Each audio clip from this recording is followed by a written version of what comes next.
Olá pessoal, tudo bem? Nossa aula sobre acessos venosos periféricos e injeção intramuscular. É uma aula que tem bastante prática, mas trazendo aqui para vocês a parte teórica dela, tá? Para que eu quero um acesso venoso periférico? Para infundir algum tipo de líquido dentro do meu intravascular. E para que eu quero intramuscular? Para eu colocar um depósito, seja a longo prazo ou a curto prazo, mas que eu tenha uma liberação mais lenta para a corrente sanguínea.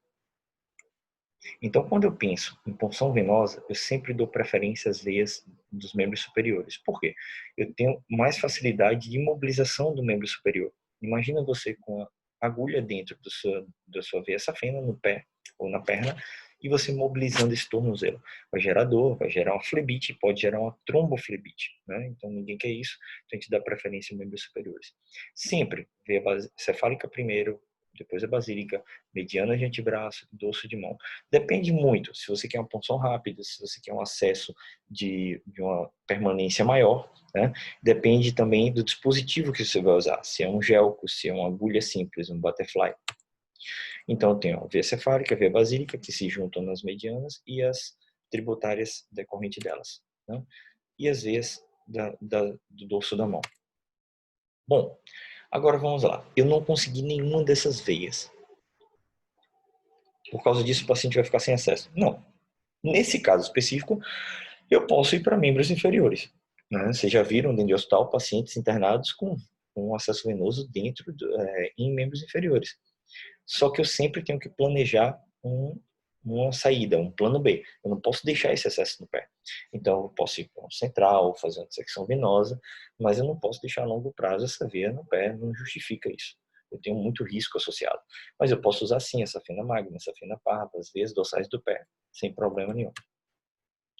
Bom, quais são as contraindicações que eu tenho para a punção venosa? Tá? Infecção, flebite. Eu não vou fazer uma punção em cima de um sítio infectado, porque eu vou fazer uma sepsis nesse paciente. Flebite. Essa veia está flebitada, essa veia vai trombosar. Não adianta eu pegar essa veia. Eu tenho uma veia que foi feita esclerose, ela está trombosada. Tá? Infiltração intravenosa prévia. Eu posso ter feito uma flebite ou uma tromboflebite nessa veia, não há necessidade, sendo que eu tenho outros sítios para poder fazer isso. Queimaduras ou lesões traumáticas, isso aí depende. De quê? Se eu tenho uma lesão por uma queimadura e eu só tenho aquela veia, tu vai ter que pegar aquela veia de qualquer jeito. Tá? E fístula arteriovenosa pelo fluxo, pelo alto fluxo local, tá? E pelo retorno rápido ao coração, talvez não seja tão interessante infundir medicamento. Tá? A gente não usa fístula arteriovenosa para infusão de medicamento. Então, para eu fazer a punção venosa, eu tenho que separar alguns materiais. Eu tenho a técnica necessária, não é simplesmente eu chegar lá e furar o paciente, tá? Então, eu tenho que separar os materiais necessários para a realização, luva, garrote, a solução antisséptica, que a gente sempre dá uso a cloricidina ou álcool 70, gás estéreo, catéteres de tamanho apropriado. Não vou usar um catéter largo para uma criança, não vou fazer um catéter fino para um adulto se eu quero infusão rápida, tá? Então depende muito o que eu quero. Não sei se já perceberam. Depende muito do tipo de paciente, qual a substância que eu quero infundir e qual o tempo de acesso que eu vou deixar nesse paciente, se é rápido ou não. Eu tenho que explicar para o paciente a sequência. Não adianta eu simplesmente furar o paciente sem explicar para ele que eu vou furar.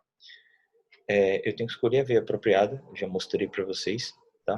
Colocar um tourniquet, porque eu tenho que garrotear, eu tenho que deixar essa veia túrgida para poder ter uma punção mais fácil, né? Como nesse exemplo, eu coloquei um garrote, acaba que a cefálica ficou facilmente visível e a mediana também, né, vindo da basílica. Então, essa punção aí não seria tão difícil quanto se eu tirasse esse garrote.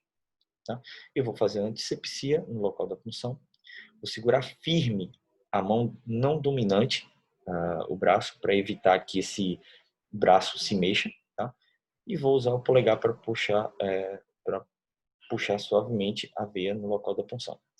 Eu vou segurar o catéter com a mão dominante. Por que eu vou segurar o polegar para puxar suavemente a veia? Para impedir que a veia balance. Então, se eu vou fazer uma punção e simplesmente eu deixo ela aleatória, ela vai dançar. Se eu seguro, eu fixo a veia na pele, tá? Então, eu uso a veia a mão não dominante para segurar o braço ou antebraço do paciente e simplesmente retificar a veia, e uso a mão dominante para poder fazer a punção, que eu vou fazer com a inclinação de 10 a 30 graus com a pele. Eu não posso fazer nem 90 graus, nem tangenciando a pele, que não vai adiantar nada, tá? Com o bisel sempre voltado para cima, não adianta eu fazer o bisel voltado para baixo, e introduzindo e ao mesmo tempo aspirando essa seringa. Então eu estou introduzindo uma média de 30 graus, tá? Com o bisel voltado para cima e aspirando, a mão não dominante segurando o membro e a mão dominante segurando o dispositivo, tá? Então eu tenho que simplesmente ficar aspirando e deixar minha mão rígida. Minha mão também não pode ficar dançando, mantendo essa tração no êmbolo para poder saber se vem sangue ou não. Eu preciso saber se eu estou dentro do vaso, né? Eu tenho que criar um vácuo dentro. Uma vez o cateter inserido, a depender do dispositivo, eu simplesmente, se for uma agulha, eu coleto o sangue, está resolvido. Se for um catéter, eu tiro o dispositivo de agulha e empurro o catéter de PVC para dentro do paciente. Então, nesse momento, eu já tirei a agulha e ficou apenas o dispositivo de PVC dentro da veia do paciente, tá? Por que não está saindo sangue? Porque eu estou fechando o retorno venoso. Bom, removo o garrote, tá? Seguro a ponta seguro o catéter, anexo ao dispositivo que seja necessário, seja uma seringa ou seja um equipo, tá? E fixo esse catéter na pele, tá? Para impedir que ele saia. Se for só uma punção simples, não há necessidade de nada disso, nem da introdução do catéter, nem da fixação. Você simplesmente vai aspirar, usar o seu sangue, vai tirar o garrote e vai comprimir. Essa questão de tirar o garrote era bem importante. Eu não posso tirar o garrote depois de tirar a agulha, porque senão vai ter sangramento. Tá? Eu tenho hipertensão venosa. Então eu tenho que tirar o garrote para normalizar a pressão venosa naquele membro para poder tirar o dispositivo. E depois de fixado, já ligado a uma equipe. Bom, e se eu quiser uma injeção intramuscular? Bom, eu tenho que posicionar a pessoa de acordo com o local de aplicação. Se for no braço, o ideal é que ela esteja sentada. Se for no glúteo, o ideal é estar deitada de barriga para baixo ou de lado. Por que isso? Eu tenho que relaxar o paciente. É uma injeção intramuscular. Eu vou simplesmente introduzir uma agulha no meio da fibra muscular. Quanto mais tenso tiver, mais dor vai gerar. Então eu tenho que aspirar a medicação na seringa, que tem que ser estéreo, tá? Com agulha estéreo. O ideal é trocar essa agulha depois para outra, para usar fazer a injeção. Passar uma gaze com álcool 70 na pele ou clorexidina no local da injeção. Fazer uma prega na pele, como eu vou mostrar, no local de injeção, a ponto que fique fácil a mobilidade minha e não do paciente. O paciente tem que ficar imóvel, né?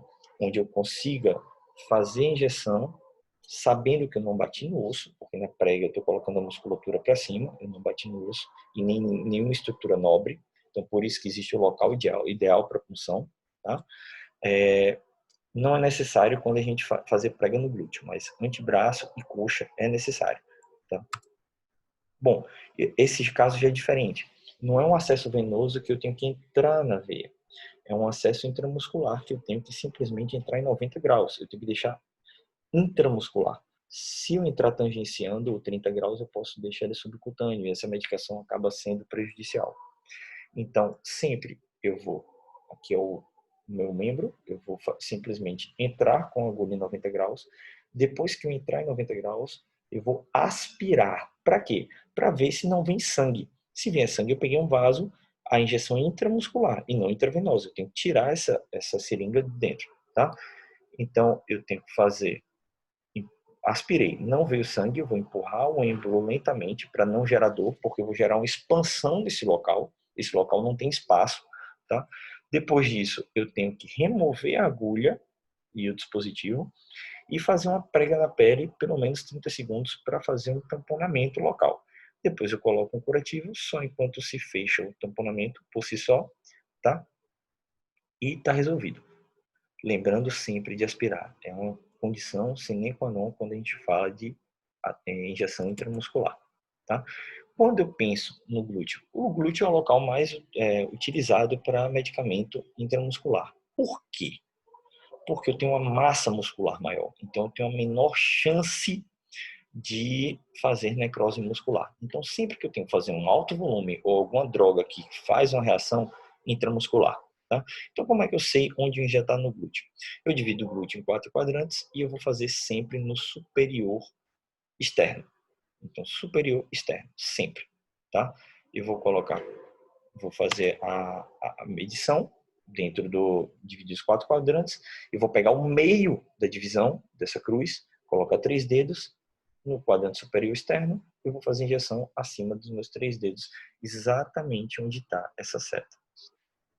Bom, se eu fizer injeção nos quadrantes inferiores, corre o risco de eu pegar o ciático e eu fazer uma lesão neurológica grave nesse paciente. Deltoide. Como que eu vou fazer? Eu vou criar um triângulo em cima do deltoide. E eu vou fazer exatamente no meio desse triângulo. Lembrando que no ombro, no deltoide ou na coxa, eu tenho como obrigação fazer a prega para aumentar a massa muscular e impedir o contato com o osso. Vasto lateral da coxa, a gente vai fazer a mesma coisa.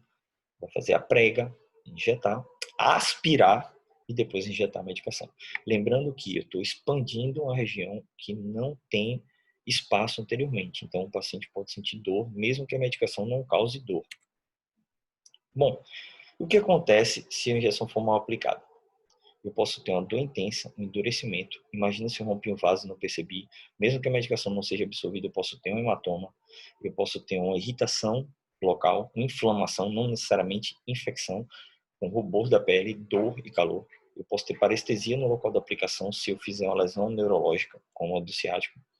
E eu posso ter uma paralisia se eu fizer uma lesão irreversível do nervo ou necrose se for a morte do músculo. A gente já viu aí que tinha muito caso de necrose muscular por injeção de diclofenaco no deltoide. Então, hoje é preconizada a injeção de diclofenaco no glúteo. Né? Pararam de ter esses casos de necrose muscular. Certo, pessoal? É uma aula que é rápida, porque é uma aula técnica, onde eu preciso mostrar a técnica para vocês. Então, aprendam, decorem, leiam o livro, para ficar mais fácil na hora da aula prática. Até mais.